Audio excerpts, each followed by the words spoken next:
우리 기도하고 오후 성경 공부 시작하겠습니다. 아버지 하나님 감사합니다. 오후에도 저희들에게 지혜와 명철을 허락해 주시고 주님 앞에 더욱더 가까이 갈 수 있는 은혜를 베풀어 주시옵소서. 성경을 공부하며 저희들의 지혜가 늘어나고 하나님을 향한 열정이 더욱더 굳세지게 도와주시고 삶의 현장에서 더욱더 믿음 가운데 살아갈 수 있는 은혜를 덧입혀 주시옵소서. 이 시간도 저희들이 성경을 살필 때 성령께서 함께하여 주시고 깨달은 바 자기의 삶 속에서 늘 실천하며 살아가는 하늘성황교회 교우들이 되게 도와주시옵소서. 시종을 주님께 의탁하오며 예수님의 이름으로 기도하옵나이다. 아멘. 우리 함께 37절부터 공부하겠습니다. 오늘은 37절, 누가복음 6장 37절부터 우리 같이 공부합니다. 우리 찾으셨으면 37절 한 절 읽고서 설명을 하겠습니다. 37절 말씀입니다. 읽기를 시작하겠습니다. 남을 판단하지 말아라. 그러면 너희도 판단을 받지 않을 것이다. 남을 죄인으로 단정하지 말아라. 그러면 너희도 죄인 취급을 받지 않을 것이다. 남을 용서하여라. 그러면 너희도 용서를 받을 것이다. 아멘.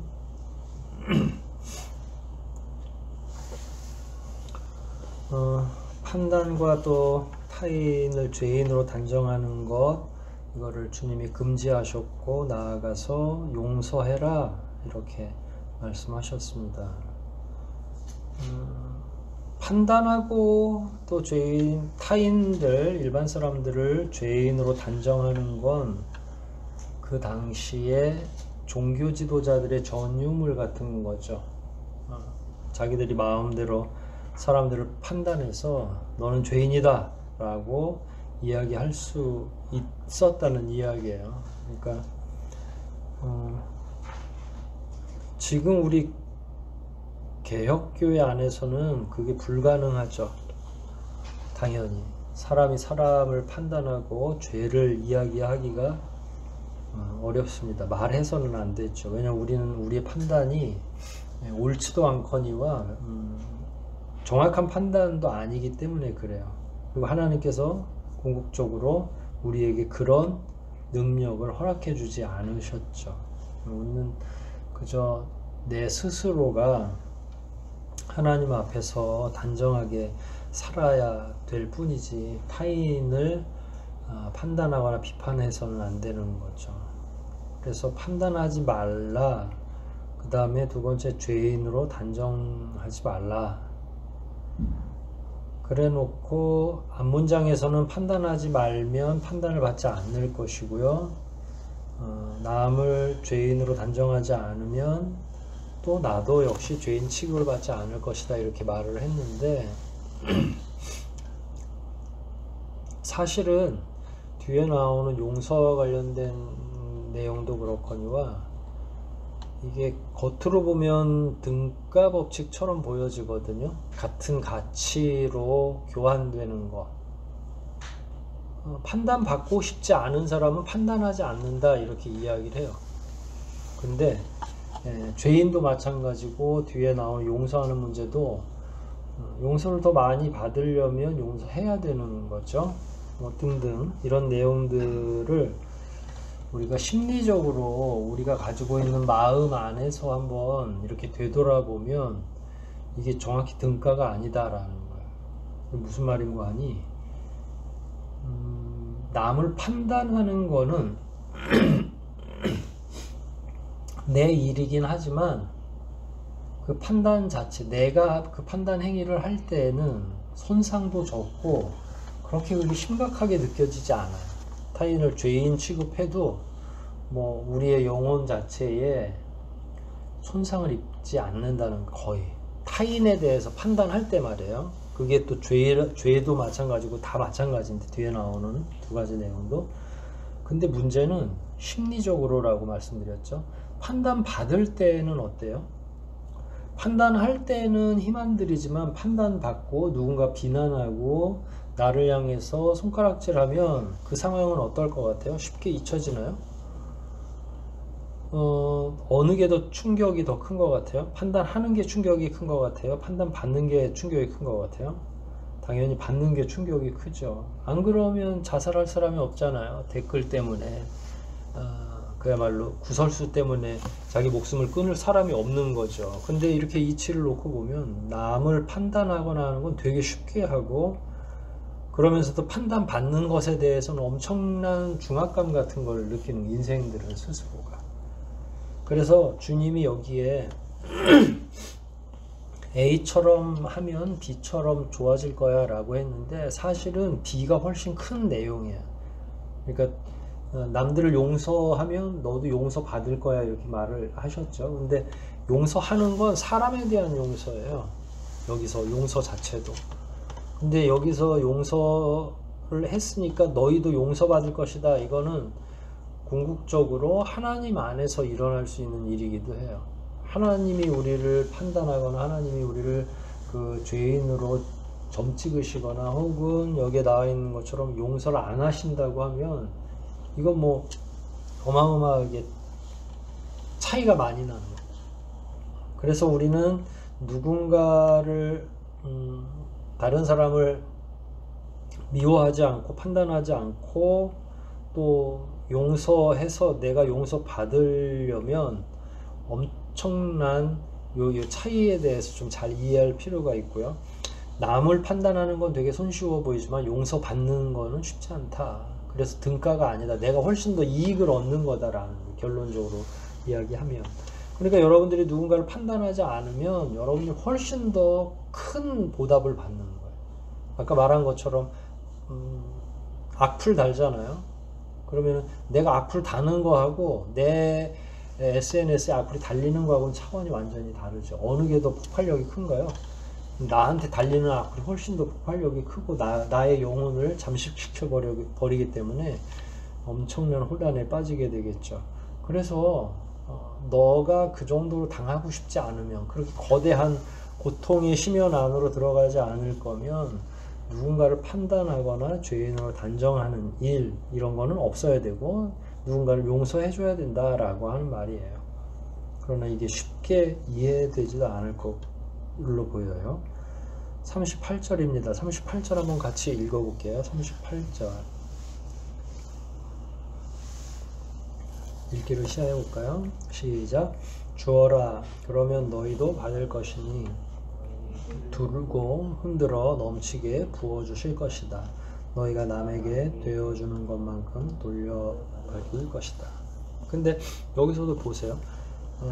주라고 했잖아요. 누구든지. 근데 얼마를 줬는지는 잘 나오지 않는데 실제로 많이 주지 못해요. 사람들이. 그 간혹가다 막 쓰레기로 몇 억을 모아서 그걸 전체로 어떤 대학사회에 기증하는 거는 있죠. 그러니까 그거는 보편적인 일이 아니고 여기 말하는 거는 주로 보편성 안에서의 비유니까 생각을 잘 해보시면 돼요. 주어라, 그러면 너희도 받을 것이니 너희에게 누르고 흔들어 넘치게 부어주실 것이다. 너희가 남에게 되어주는 것만큼은 돌려받을 것이다. 그러면 지금 여기서 주라고 해놓고 뒤에 나오는 내용들을 보면 주는 게 많은 것 같아요? 받는 게 더 많은 것 같아요? 이게 이제 37절에서도 나오는 내용이죠. 뭘 주는지는 모르지만 여기서 보면 누르고 흔들어 넘치게 부어주실 것이다. 이렇게 이야기함으로써 내가 하는 희생과 헌신에 비해서는 타인이나 혹은 하나님이 연결해주는 그런 분야와 관련해서는 비교하기가 어려울 정도로 많은 걸 우리가 받게 될 것이다 라는 거예요. 뭐 물질도 그럴 수 있고요. 우리의 정성도 그렇고 마음도 그렇고 이런 내용들도 다 마찬가지죠.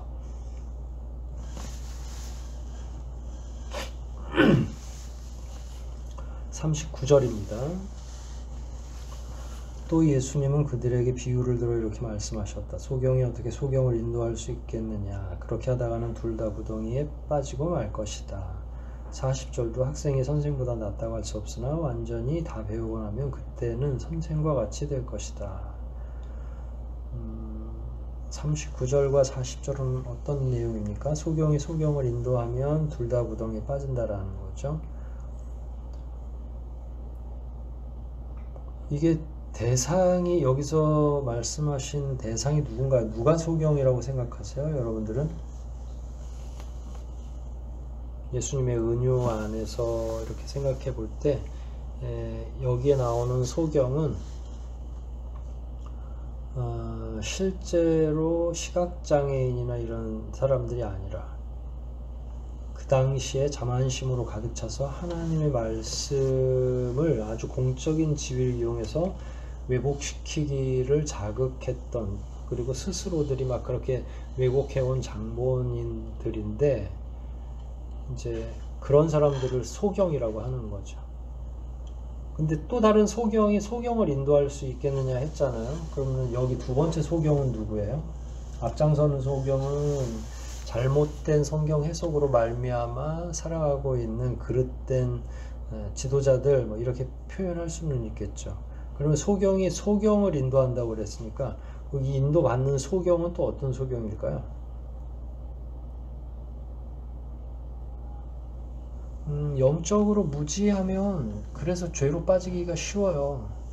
이게 영적인 문제잖아요. 그러니까 여기서 나오는 두 번째 소경은 그냥 이스라엘 백성들 가운데 흔히 하나님의 말씀을 온전히 이해하지 못하고 이렇게 사람들이, 그릇된 사람들이 왔을 때 귀가 열리는, 그리고 이단 사설에 훨씬 더 쉽게 쉬운 사람, 눈이 안 보이는 사람들인 거죠.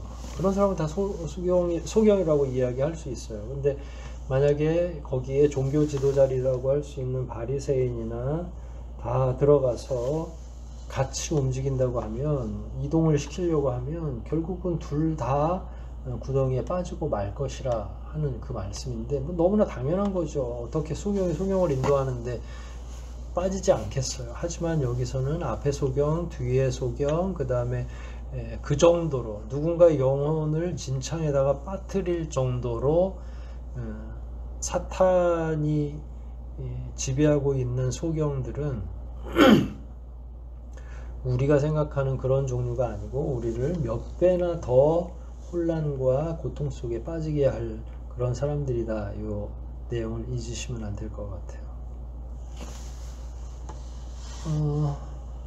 40절 한번 읽어볼게요. 앞에서 보면 아주 비슷한 내용인데요. 40절 시작.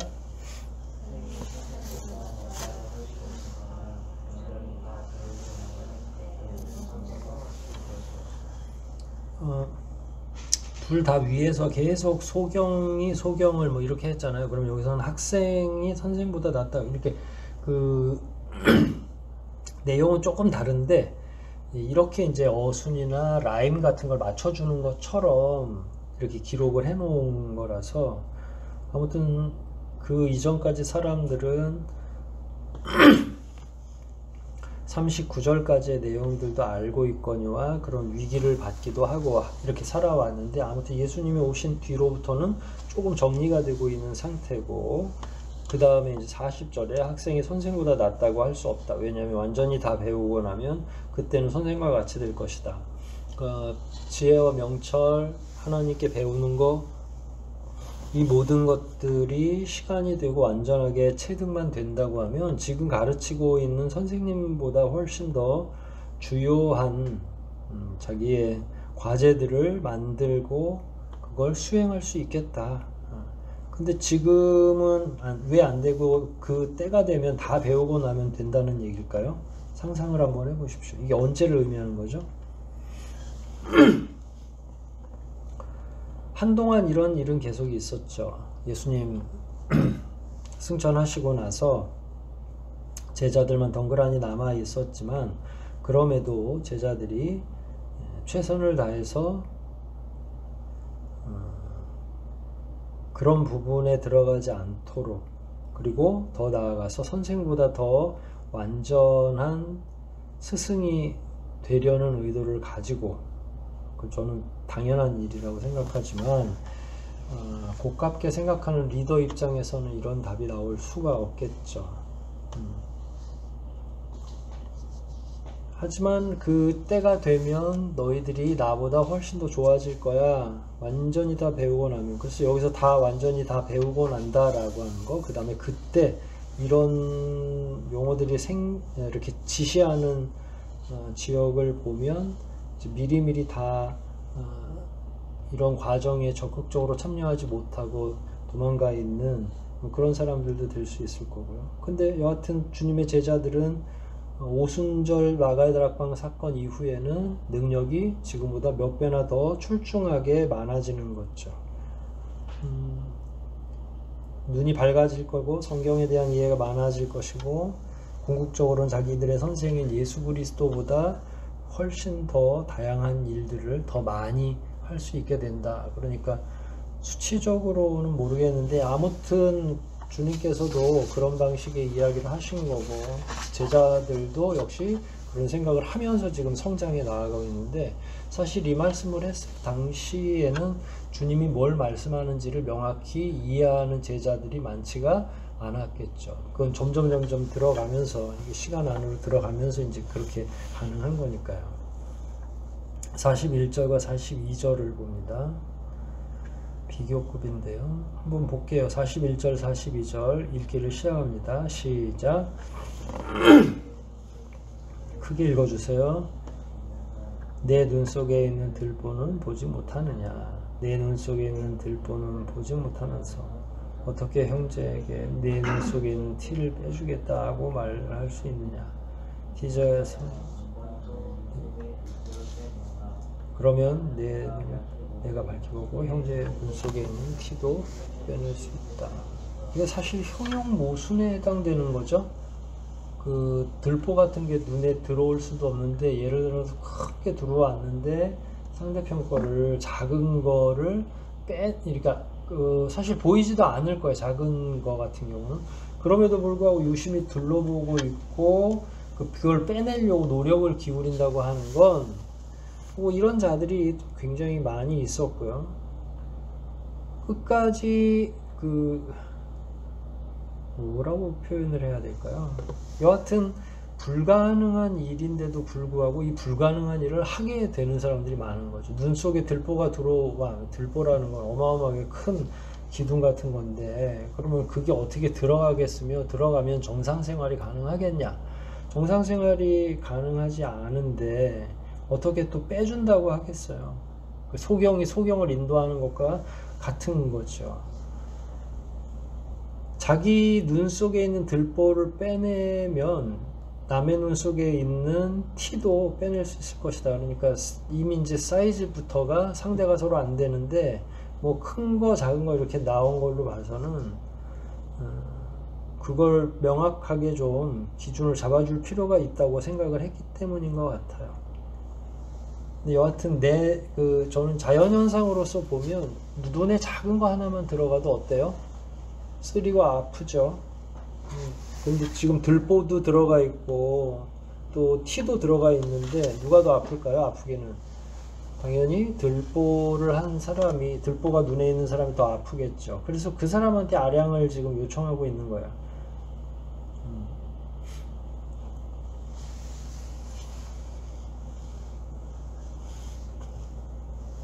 눈이 얼마나 민감한지 눈 안에 티 하나만 들어가도 견딜 수 없는데 그 들보가 있다는 것은 티를 가지고 있는 사람보다는 몇십 배나 더 큰 문제를 가지고 있음에도 그걸 느끼지 못하는 것이 결국은 민감성 없이 사라져 버린 거를 이렇게 지적하고 있는 거죠. 근데 이 정도 그 민감성이 없다는 거는 거의 불가능한 일이에요. 근데 불가능한 일을 유대인들이 지금 하고 있는 거죠. 묵상도 안 하고 아무것도 자기 감각이 하나도 없어졌다는 거예요.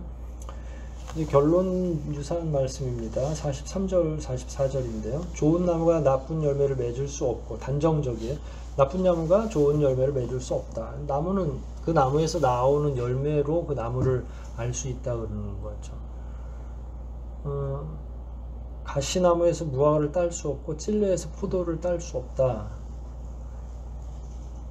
이거는 단순히 유전적 성질에 관해서 말하는 건 아니죠. 그렇다면은 그 처음으로 믿는 사람들 입장에서는 자기의 가정, 부모님이나 그 중에 이제 어머니, 아버지들이 성품이 별로라면 나는 구원받을 수 없나? 이렇게는 안 되죠. 주님은 연좌죄 가족 하나 때문에 나머지 가족 전체를 다 없이 하거나 화를 내시는 분은 아니니까.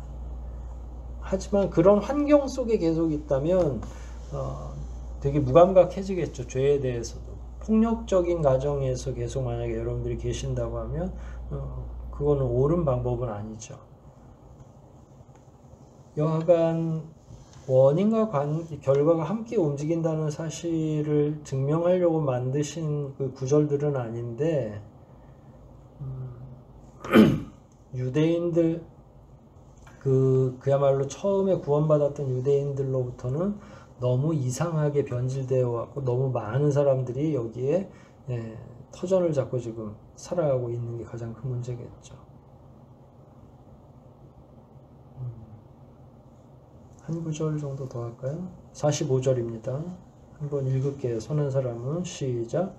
선한 사람은 마음속에 쌓인 선으로 선한 말을 하고 악한 사람은 마음속에 쌓인 악으로 악한 말을 한다. 사람은 마음에 가득 찬 것을 입으로 말하기 마련이다. 이게 내면에 있는 거, 머릿속에 있는 게 밖으로 드러나는 거죠. 이거 뭐 당연한 것 아니겠어요? 가끔 보면 어느 때 이렇게 진담을 이야기하는데 그렇지 않고 나머지는 다 뭔가 켜켜이 쌓여 있거나 진심이 아닌 거를 이야기한다는 거는 그 사람을 속이는 것과 마찬가지죠. 하나님께서는 그런 걸 계속 받고 또 보호해 주기가 어려운 거죠. 열매로 그 나무를 안다고 한 그 윗구절 43절의 말씀이나 마음속에 쌓인 선으로 악한 말을 하고 악한 사람은 마음속에 쌓인 악으로 악한 말을 하는 거나 다르지 않아요. 그래서 마음에 가득 찬 것을 입으로 말하기 마련이다 라고 표현해 놓은 거죠. 여러분들의 언어 생활, 여러분들의 행동은 누구의 지배를 받죠? 어디의 지배를 받아요? 그냥 뭐 뇌가 지배를 한다. 그래서 사실은 그런 것들이 법정에 오면 조금이라도 감형받을 생각으로 일종의 자기가 그때는 우리나라에도 여전히 그 법이 있었죠. 주치감경 같은 경우. 그러니까 술 마시고 한 행동에 대해서는 그 형사 처벌을 조금 더 낮춰주는 거죠. 왜냐면 제정신이 아니었기 때문에. 근데 사실은 위에서부터 쭉 지금까지 나왔던 내용들 이렇게 보살펴 보면, 전체로 살펴보면 그 내면이 착한 경우는 거의 없는 거죠. 얘들 자체가. 그러니까 그 사람들은 절대로 지금까지요 45절까지로 놓고 보면 절대로 좋은 게 나갈 수가 없는 사람들인 상태인 거죠. 악한 것만 밖으로 툭툭 튀어져 나가는 거고, 그게 결국은 그냥 이 세상에 흘러가는 이치 중에 하나다라고 말하는 거예요. 그리고 심지어 너희가 나를 입으로는 주여 주여 하면서도 내가 말하는 것은 실천하지 않는다라고 하는 거죠. 그 주여 주여 한다는 건 그냥 언어적 행위로서 제가 가끔 설명드리는 것처럼 무슨 라디오 그 DJ처럼 여러분 사랑합니다 라고 이야기하지만 그건 진짜 사랑은 아닌 거고 그냥 그 사람이 할 수 있는 멘트에 불과한 거죠. 그리스도인의 멘트가 되면 안 되죠. 주님 주님 하는 거는 마치 그런 느낌이 있죠. 뭐 물론 모든 사람들이 다 이 일에 집중될 필요는 없지만 사실은 어떤 일이든 마감하고 할 때에 최선을 다해서 그 일들이 잘 마감되도록 해야 되는데 하는 척만 하면 나중에 사고가 나고 더 어려움에 봉착하겠죠. 그래서 주님은 야 맨날 주님 주님 하면서 어떻게 실천은 하나도 안 하냐. 이걸 반대로 얘기하면 그 주님 주님 하는 자들은 반드시 실천해야 된다라는 거예요. 실천적인 그 기독교인이 되어야 된다라는 걸 명확하게 드러내고 있는 거잖아요. 그러니까 그런 부분에 있어서 우리도 사뭇 조심하지 않으면 안 되죠.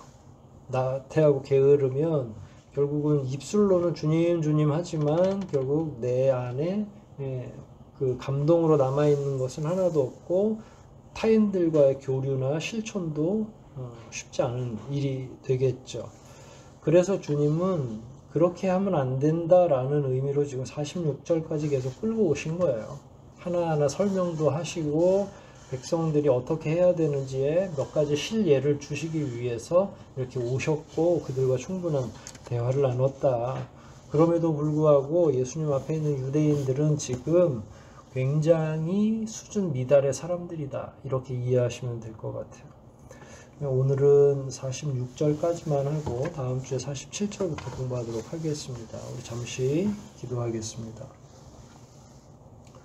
하나님 아버지 감사합니다. 우리가 주님 안에서 성경을 공부하고 또 각자의 형편에 맞게 실천을 어떻게 할 것인지에 대해서도 배우게 됩니다. 우리는 연약하여서 제대로 이해하지 못하는 경우도 많아서 하나님이 지혜와 명철을 주셔야만 저희들이 이 일들을 감당해 나갈 수 있는 줄 믿습니다.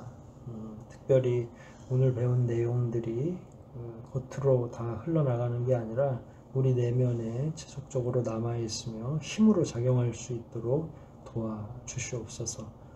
모든 일정 이제 주님께 의탁하오며 예수님의 이름으로 기도하옵나이다.